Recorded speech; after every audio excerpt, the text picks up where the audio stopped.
Hello guys, I'm going to now demonstrate a few hand drawings to you and my process, and you can see how I'm doing it and what I'm thinking while it's going through my head. And yeah, so I'm going to be using my hand as my reference, the easiest reference possible because it's right there in front of me. I can see it, I can position it to exactly what I want. Yeah, I recommend you use your hand first. One of my recommendations is if you're drawing a pose and you're drawing a hand on there, then try from your imagination first, because it's always good practice, and then try and use your own hand as a reference. If you can't get the angle, or if it involves a tool which you don't have or something and you can't get it quite right, then go to the internet and go on Google Images or something like that.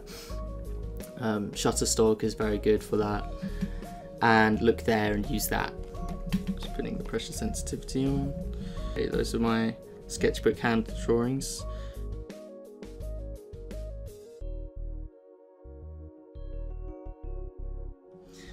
I'm gonna first find a good pose.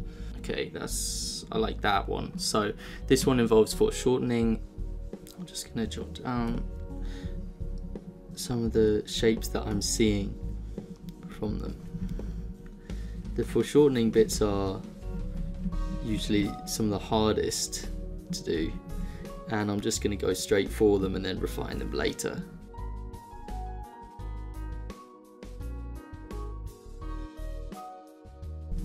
And one of the pieces of advice I would say is once you get more confident, you'll find you don't need to always break up the fingers into their individual pieces, and the same goes for areas of the hand, muscles of the hand. Sometimes when it starts to really take shape, you can use one line to move the to join the bits of the muscles and the bones together, and that's very good for animators because it shows a clear energy direction, I like to think. So I just moved my hand by accident there, so didn't realize it, but I was not drawing it entirely correct. I guess that's something you should watch out for. Here's one trick that I use. I just saw myself doing it and now I'm going to explain it. So for the base of the finger, where the under of the finger is, I generally have it curving up like that, so it's nice and padded almost. And then for this part, I have it as a concave curve, so that's a curve going into the form. I believe that's what it is, and that is just my own little way of exaggerating. If you want it completely accurate, then you don't have to do that, but I just feel like it gives the finger quite a nice appeal, and that's just working my own natural style into it. So I advise, once you get confident with it and you start observing the shapes and it's not just about copying it line for line, then start working in your own style if you want to. You'll start finding there's little tricks like that which help you to make it look better. And sometimes what you're able to come up with can look a lot more cool than in real life, or more unique. So in my view, the reference here is just to get an idea of the main reason is to get an idea of the form and the shapes, the negative space and things like that, and those things are going to really help you. But when it comes to the style, then you got to be able to break away from that reference a little bit. I'm using a bit of the I guess you would call it the coil technique, because it was called that by Psycra. Psycra did a really nice video on the coil technique, and I use it every now and then for foreshortening occasionally. How to mark out the divisions in your fingers, because here of course you can see that they're it's a bit too blunt, and you kind of want to just hint at it a little bit. So for this one, I'm going to see about doing that, just hinting at it instead of having to draw out the entire division.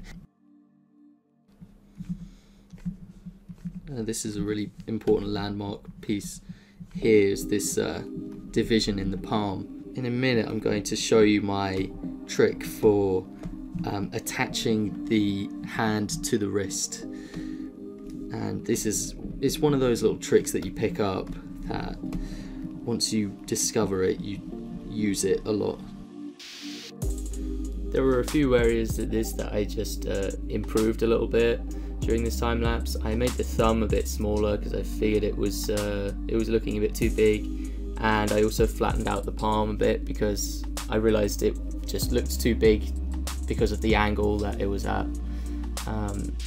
Yeah, and then I continued to struggle with these two fingers that were foreshortened, and I ended up changing the angle a little bit to just make the hand pose look a bit more appealing. I think that how far forwards or how much in the foreground your hand is should determine how detailed you do the hand. So in this shot it's like taking up a lot of the frame, so I'm being quite detailed. But if your character was like way in the background, it's just a small figure, then you know you could draw your hand with just a single line or two lines to describe it. Here I'm going really overboard on the detail though. Okay, so I've got it to a stage where I'm comfortable with it. I'm alright with it now. So that's our rough thing. Now, a nice exercise that I tried once or twice is taking one of these and going over it and trying to wrap lines around it to get an idea of the 3D form. Because what we're doing here is we're doing an interpretation of something which is actually 3D. So we want to learn more about the structure in 3D, and that will help us to get an understanding of it when it's in its 2D form.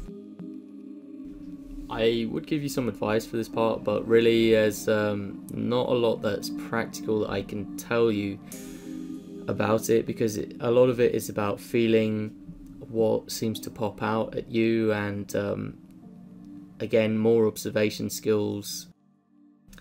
I like to run the line down from, say, the tips of the fingers all the way down to the base of the palm and then down to the arm, and then wrap them across as well. And in this way you're kind of like exploring the hand as if it's a map, where you're finding new territory on it which you discover and you didn't know before.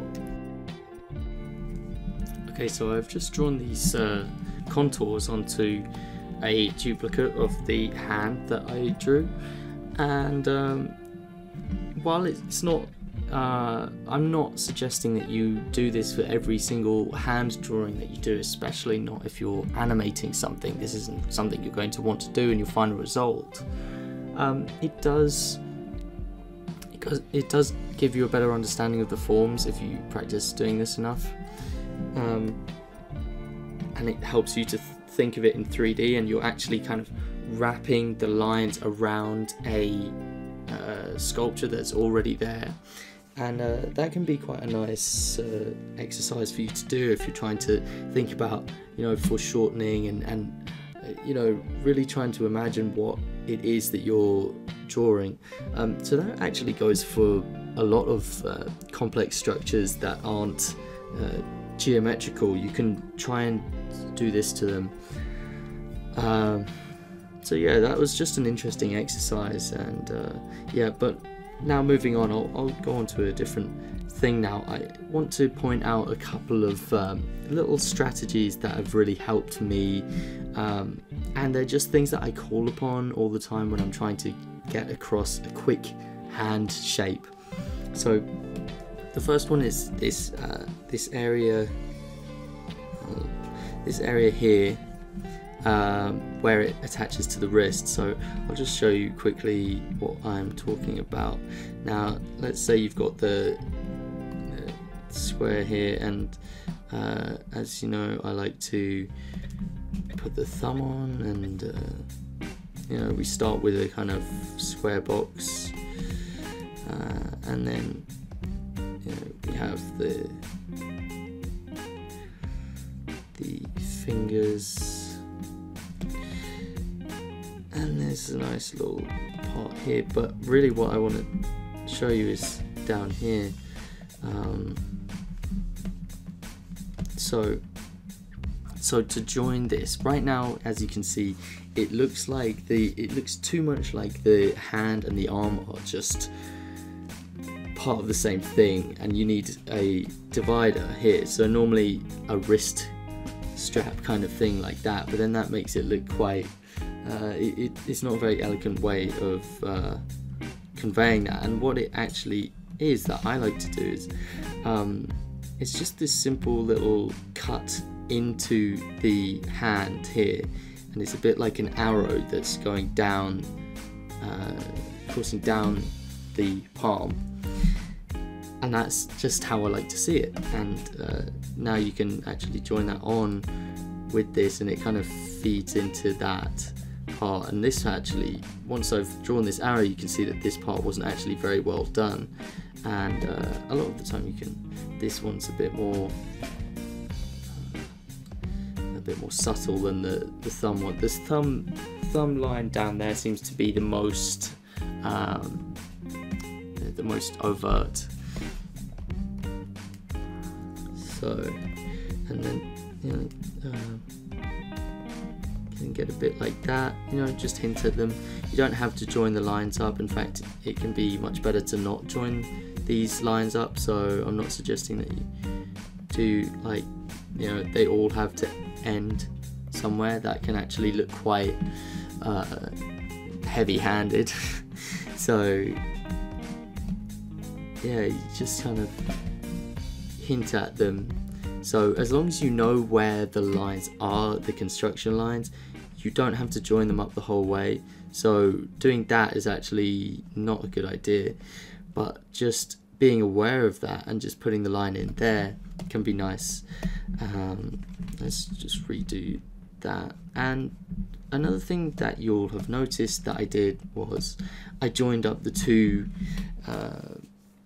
middle fingers here, and that's a technique you've probably come across before. I do find it useful in some hand poses, not all hand poses, but in some hand poses I do like to join up the middle two fingers. And that's because when you've got your hands splayed out like this, it's a dilemma that most artists have, is that sometimes they find it difficult to fit in all four fingers, especially if they're working small. So if you're drawing small, it can be difficult to fit in all four of the fingers, and sometimes you might have to squeeze one in and it doesn't look very good. Instead, I just like to draw a big fat finger in the middle, divide it down the side, and then what you can do is you can define it a little bit more. And I don't know why, but I find it actually creates some nice looking shapes. And if you want, you can always, after that, you can just pull them apart and they'll look fine. And now I need to adjust the heights, of course, because as you know, the middle finger there is the tallest. This one would be shorter. And it doesn't matter that much, I guess. But yeah, I guess you should think of it as so if this is the thing here, right, let's just say the divide is about here. Instead of that being flat, you should have that as I think it's about this kind of shape. And when you divide it up, actually that one would be down here. It's about there. And I've done this one the other way around, of course, trying to be difficult. You get the idea there, right? But what I don't suggest is that you leave it with a single line running over all of the tips. It just doesn't, unless that's your style, because you have some styles like Samurai Jack where they will do that. It looks really nice in that style. If you want something a little bit more accurate, what you should do is, once you've drawn that line to go through all of these, and it's still a line like that, what I do is I come in here and I break them up. So I break up that line, and then I'm able to redefine the tip of the fingers. Just seems to work better for me. And another thing you can do is, if they're looking fat, you can just thicken up the lines like that when they're together, and that just if you look at your hands like that under certain lighting, these these lines here will appear thicker in certain areas, and generally I like to have a concave look to the finger. So your finger, if you look at your finger, it might look something like this, right? But I don't like the look of that very much. I actually would rather it look a bit like, this is just my personal preference, but I'd rather it would look a bit something more like that, which is these subtle curves in it. And it's not true to life at all, I admit it, but I don't know, that shape just to me looks a bit more cool. So maybe it's up to you to find your own style like that, or you can, I don't know, you can copy me if you like. And also with the finger lines, the dividers, the placements here, I find that it's nice and aesthetic to give the tip of the finger more room. Just my preference again, so I would bring that down to like here and maybe slant it again if you want. So that to me will look better, tend to look better than this. This is a very sausage looking thing. I didn't do it very well, I'm exaggerating a little bit. Yeah, so now let's apply that to a random hand drawing that we're going to do. So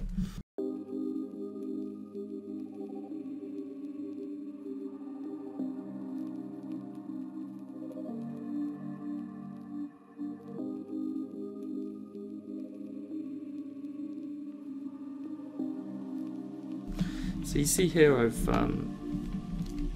given the tips of the fingers a lot of room, and I've actually not really defined it very well where the tips of the fingers are, and in fact I've kind of counted the two joints here on the top as one area of the finger. I just find that looks quite elegant. Now maybe you don't want elegant, maybe you want a hand that's a bit like maybe it's someone who's, you know, got these kind of mouse-like hands. I find if you have them tapering off into a tip where they got this kind of outward curve like that, they can look quite mousy, or like a rat or something. That's just another way you can work that into the design to make it look really good. I've done the 3 fingers, so sometimes that I do that, but you see we can work it out by applying that method that I used earlier, and that kind of, once you thicken up those inner lines there in the right areas, they can look quite good. Yeah, it's all about what you like the look of, really, because I know people who like a completely different look to me. Some people like this kind of Mickey Mouse look, but I really detest it when they've got how does Mickey Mouse draw? They're very kind of don't like it. But yeah, that's personally what I would absolutely avoid. You know, when you're simplifying them, you want to be careful to still keep the sentiment of the hands, because what you're really drawing with the hands is not so much the hands, it's what the hands are expressing, because whatever the hand position is in at that point in time, it will be expressing something, probably. It's like the face. How can you draw a face that isn't expressing something? You can't. Even, you know, drawing a face that's completely devoid of emotion, well, you're indicating that the face is bored. The same goes with the hands. You're always going to be expressing something. So I've been focusing a lot on the front of the hand, and now I should do something for the back of the hand. So I'm going to show you a little technique that I use sometimes. The back face of the hand first is just a very simple beginning, which is like a square or something, but imagine the square in 3D space and that will help you a lot. So of course I find myself instinctively looking down at my own hand for reference, So now we've got these fingers coming out. Oh dear, hold on. Okay, Flash quit on me for a second. Where was I? Right, I was drawing the fingers onto this thing. You'll notice here that I did the middle two fingers in that special method that I showed you guys earlier, where you pretty much draw them both together. And I think it's so that you can just, you can just fit them in easily. So this is a nice way to put some detail on the back, because right now it's not got a lot of structure to it. Just do something like that, I think it was. I did it in an example and it looked really good. So we've added the kind of tendon things very simply. I like to simplify down these things because I find that easier to learn. Put a wrist onto this to make it a more complete thing. So these tendons can be quite nice to just add detail, otherwise you just got a face on your simplified hand. Also, there's a method that I've learned in this diagram. I'm going to bring up the diagram in a minute, and I really liked it, so I'm going to try and apply it here. And it's basically working the fingers into the hand itself using the knuckles and giving the knuckles a lot of emphasis and shape. So here I'm just putting in, and this is just something I noticed on a few diagrams that I've been using for reference. Something like that. They might be coming onto the finger a bit too much there. I find that a great reference to use is like really bony hands. I don't have very bony hands, they're a bit stubby, my hands, but they still get the job done. Number 2 here is actually ahead of number 3, but I've drawn them kind of on a flat plane, so I've got to indicate that this one's ahead.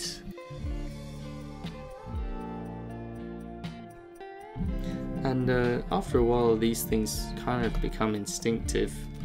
Some of the principles that you learn, they get ingrained into you after you apply them, and sometimes you'll find a little technique like drawing the thumb joint here as a triangle. You'll do it once, you'll draw it as like this kind of triangle here, and then it works, and because it works, it becomes convenient. Because it becomes convenient, it becomes the path of least resistance. I don't know what I'm saying, I'm rambling here, sorry.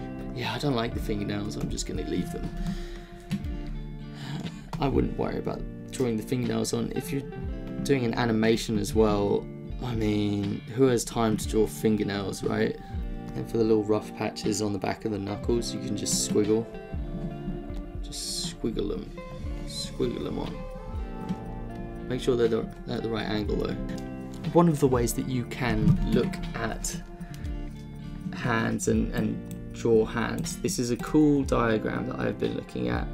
I'm sorry, I don't know the artist's name who made this, and it's in Japanese. I'm really sorry about that, but I will provide the diagrams somehow, link in the description. Okay, so this is cool, right? This is showing how it's like a fan almost, and he's marked the outer parts as different colours to the inner parts. And look at this, it kind of wraps around like that. This is cool. This one here wraps around like a piece of card almost, and then you see how it's been applied here. So I mean, all it takes really to learn this method is just to see it, because I'd never seen it drawn like that, and now I have, and I'm like, wow, that's a really cool idea. So he's done it for feet as well, so this is really nice simplification of the feet. This heel part can be very difficult to get the heel and the ankle. I struggle on that a lot. Yeah, this one's a bit simple. And he's got another one here which I like. This is the one where I found out about the knuckles. So I did a pretty poor job of this in my diagram, but look at this. This is cool. So he with each of the fingers here, he kind of eats into the top of the hand here with this simple arrow shape. So that's what I was trying to get at here, but I didn't do a very good job. But yeah, look at this again. They're like cylinders that have been pushed into it, which is just a different way of seeing it again. But you see how it's very effective, the method that this artist has used. Here's a good one. In drawing for animation, I find these kind of diagrams which break things down into a simplified structure, but it's not anatomy. I find that much better for learning than just studying anatomy and trying to capture every little piece. I find it much better to, break things down into three-dimensional looking but simple shapes, and it helps that you've got the color as well to distinguish the different areas. I'm not saying that you shouldn't learn anatomy, but anatomy is just like, it's not broken down easily enough to be able to apply, because anatomy shows you everything about the human body. Like, it will show you every little muscle and things, and that can't always be applied to animation, but this can. Anyway, yeah, I'll try to provide a link to these diagrams so you can have them for yourself, because they've really helped me, and I can't read the writing, but just the diagrams alone have really been a big lesson to me. And the other one that I wanted to show you is this one. I thought this was really cool. So this is by James Baxter. You see here how I was talking about earlier, how you're able to have a single line flowing into multiple different areas of the hand, just like you would in a gesture drawing of the human body. These are really nice for that. So here it's gone from the, and then carried on into the little finger. So here, you see how I said earlier that I sometimes like to draw the tops of all of the fingers at once, but then I like to break it down. It looks like he's done the same thing here. You see you've got a faint line there that seems to show that he's done the quick line, but then he's gone in and defined them each as individual fingertips. So yeah, I think I was doing that, and I think that works for me very well. Let's have a look at some others. Interesting nails here. I know this is not human anatomy strictly, but human hands and ape hands are very similar, and they have the same kind of expressiveness about them. Yeah, I really like this one, how it's gone from the forearm to the wrist to the hand to the fingers. It's really nice. Look at this S curve here. That's lovely. Into the hands. So here their hands are very flowy, and they really seem to link in with the rest of the arm and even with the rest of the body. So that's very nice. This is where the knuckles bend. So knuckles bend here and it becomes like a block, and you've got to sort of think of it like a cube almost. This hand on this statue really, just because of how it's been exaggerated slightly to have a very, very manly knuckles, it really showed to me the protrusion around and up until that point I hadn't really seen them as like ball joints, but this made it look a bit like that, and ever since then I've really liked that look. By the way, let me know if you thought this video was good. Just let me know in the comments that you liked this video, if you want to see more of them, or if you enjoyed any of the other different videos that I had on my channel. Let me know, because I really appreciate your feedback. Yeah, see you later.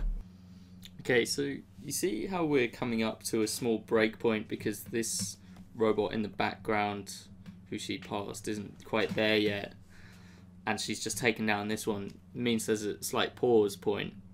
Now we have the option here with this pause to bring in